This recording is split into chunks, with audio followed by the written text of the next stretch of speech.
Hey guys, welcome to Get Busy Watching. I'm your host, Honest Dan. Let's talk movies. Welcome to my rapid fire drama edition. Let's get started.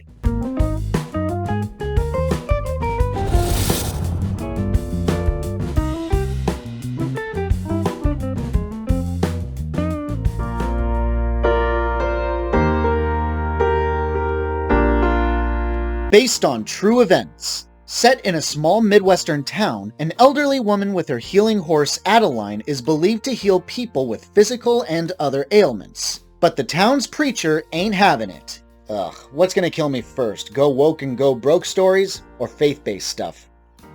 Compared to PureFlix, it's really not as unbearable, but oh boy is it by the numbers. As your resident cynical man of organized religion, I can safely tell you that the easiest joke is that the all-important preacher's power is threatened by a kindly old woman and is constantly throwing adolescent tantrums when things don't align with his preconceptions. The story itself seems wildly dramatized and the characters are horrendously melodramatic. The acting is fine, I suppose, but nothing feels all that challenging, and it makes sense that most of the cast is unknown. It's harmless fluff at worst, so there's worse things to watch, but that's hardly a glowing recommendation. I know I wouldn't watch this again. My honest rating for ADELINE, a week 3 out of 5. We gotta be careful, family. We gotta stay close to the truth, or we may find ourselves conned by our own wishful thinking.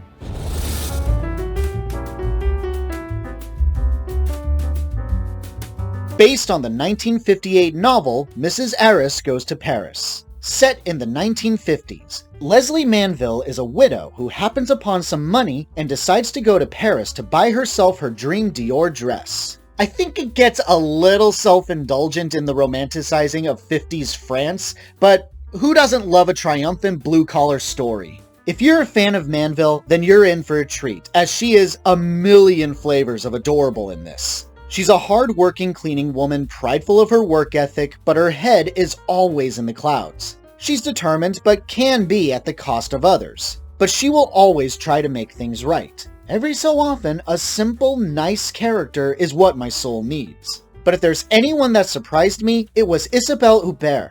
From what little I've seen of her work, she's generally a very dramatic and serious actor. I have never seen her in a more comedic role or one that has her do big expressive emotions. I was constantly drawn to her when she was on screen. Too bad her character has shoehorned drama later on that didn't feel necessary. In fact, that's a big problem with this story in general. A lot of elements are introduced but either go nowhere or don't get enough development. A romantic interest in Jason Isaac, but only in the beginning and end of the movie, as well as this other French dude, but nothing comes of that. Romances between side characters get the brunt of development, and the writing can be its own worst enemy at times.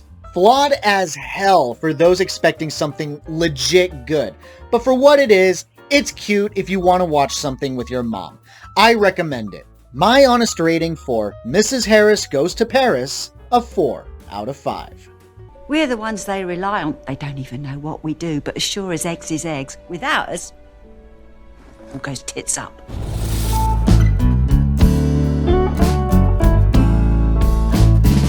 A teen boy protecting money belonging to his late mother being stolen by his father escapes by stealing a taxi with Olivia Colman, who's trying to pass off her newborn child to someone else. It might be the red wine that I was horking down like water, but I thought this was a good movie.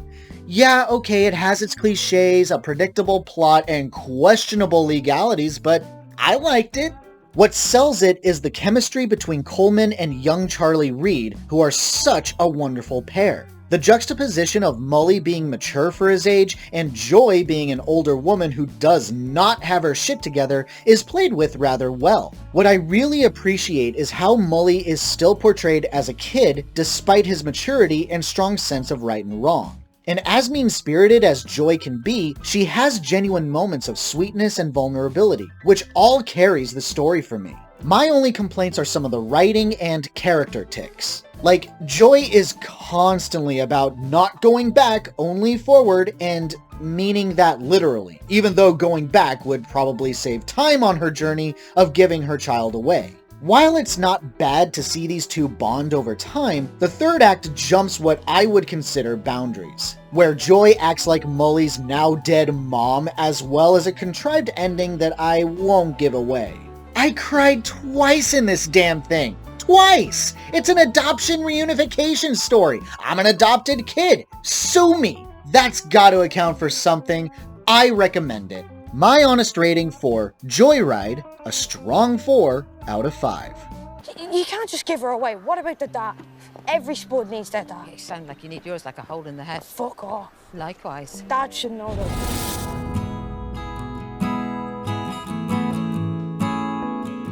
John Cho is dying of a tumor and decides to take a road trip with his daughter, who doesn't know about the tumor, to go meet the mom that gave up on her.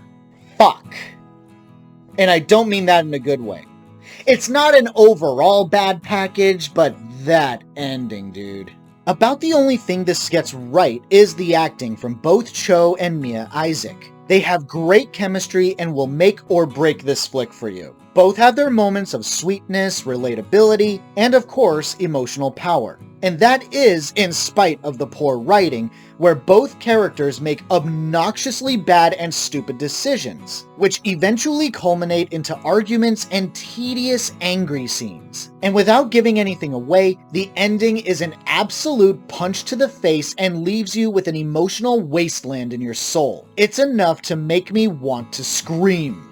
This is easily a love it or hate it kind of flick. If you think you can handle the feels and you have Amazon Prime, this might be worth checking out, but personally I felt cheated. My honest rating for Don't Make Me Go, a 3 out of 5. We should go back to that field. Getting to see a meteor shower in a place like that is something you should do before you die.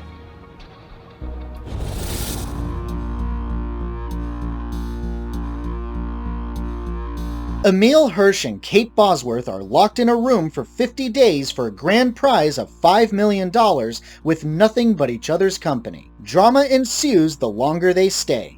An interesting premise, but loses itself around the second half and definitely drops the ball toward the end. It certainly starts off strong-ish. A bit of overacting from Hirsch, but an otherwise fun brain teaser of whether or not you could keep yourself entertained for 50 days in a room with nothing but a bed, a dispenser of liquid food, and a bathroom. There's a list of caveats like they're each granted 2 quote-unquote treats that cost a portion of their winnings, but it's unknown what those treats are. But the point is, they do their best to stave off boredom, but of course, that goes awry, and it's fun to see that whittle away. Hirsch and Bosworth are definitely good as Mikey and Kate, and bounce off of each other very well, so their chemistry never gets old. The issues with the movie begin to crop up when the character issues crop up. Accusations of not being compassionate out of nowhere, secrets boil to the surface that causes drama. Basically, a lot of stuff happens and you're asking why these trivial matters are so important when the grand prize would set them up for life. And let me tell you, that frustration only gets worse as the story progresses. It's certainly a fun scenario to think about, likely a byproduct of when we were all in lockdown during the pandemic, but it doesn't hold its own good idea for very long before it starts nosediving with a hard, crunchy thud at the end. Not recommended unless you really like the leads. My honest rating for The Immaculate Room, a 3 out of 5. Saw you watching the clock. You Shouldn't watch the clock like that, you know? I hate that clock. Don't stare at it.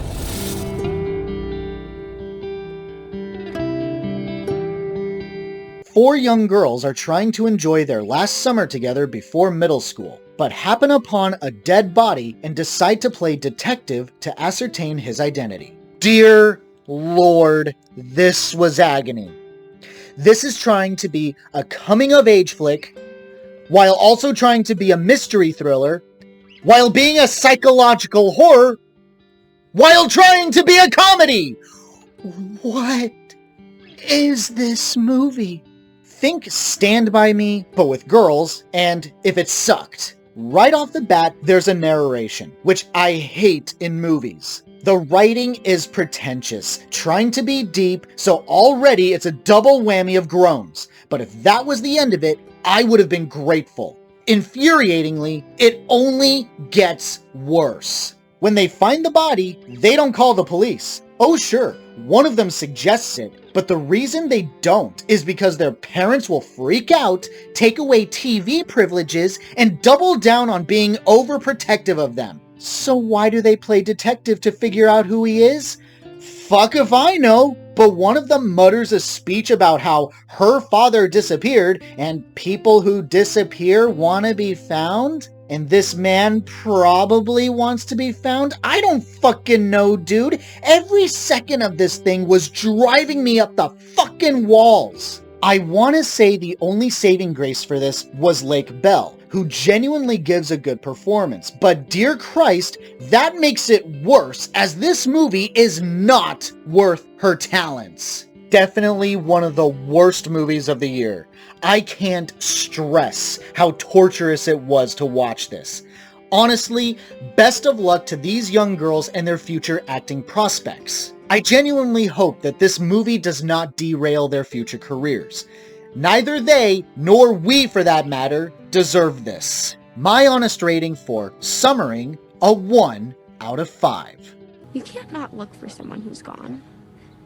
Someone is waiting for this guy to come home. So now.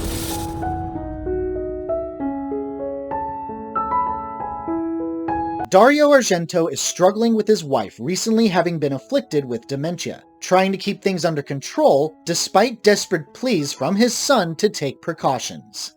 I'm conflicted. On the one hand, I feel like I understand that this movie is trying to say something profound and moving. But the presentation itself feels off and maybe a little dragged out. I feel like I know what it's going for. A very proud man is losing control of the life he's built and is futilely trying to maintain control, but his hubris is what ultimately fails. It's essentially the knowledge that the end is coming and trying to resist it despite how it won't work in the end. I can't deny the powerhouse performances of the core cast. Argento is wonderful. François Lebrun will break your heart for how convincing she is as someone with dementia, and the writing is brutally honest, making for some truly intense and thought-provoking scenes. Even the inclusion of dual screens was a bold and well-executed choice, if not a seemingly unnecessary one in some cases. About the only thing I didn't agree with is how long some scenes go on for, feeling like the characters are talking in circles, or we know how the conversation will end with no rewarding payoff. And there's a weird subplot with a possible affair that Argento has with another woman that doesn't really go anywhere. Maybe I'm missing something, but I felt a little underwhelmed by this. If nothing else, I can say that it was interesting to see Argento acting, so I'll never not recommend this. I don't think it's my cup of tea. My honest rating for Vortex, a strong 3 out of 5. De la vie n'est-elle pas qu'un rêve dans un rêve?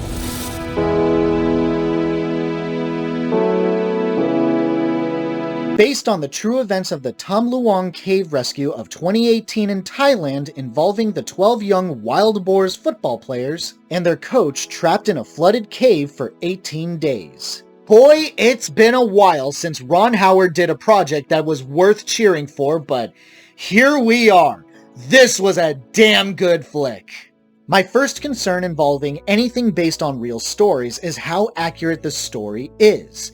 To my limited understanding, things that were left out were due to pacing issues, such as some core foreign rescuers being left out, and were instrumental in saving these kids, and I believe that includes Thai divers. Some mechanics in the rescue weren't properly depicted, which I find strange, but otherwise seems more or less faithful to the incident. It's got everything. Thick tension, visceral diving sequences that make you check your lungs to make sure they're working, fantastic performances from both the English-speaking and Thai actors, and of course, Ron Howard being the boss director that he is. Well, wasn't for a time, but he's back to form now. It's a 2.5-hour sit, but it deserves its runtime as well as the tears that you are bound to shed. If you've got Amazon Prime Video, I highly encourage you to check this out. My honest rating for 13 Lives, a strong 4 out of 5. เอาเลยเจ้าเปิดละออน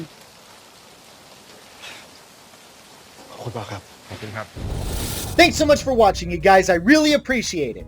Have a great day. Stay safe and healthy out there. Hope to see you soon.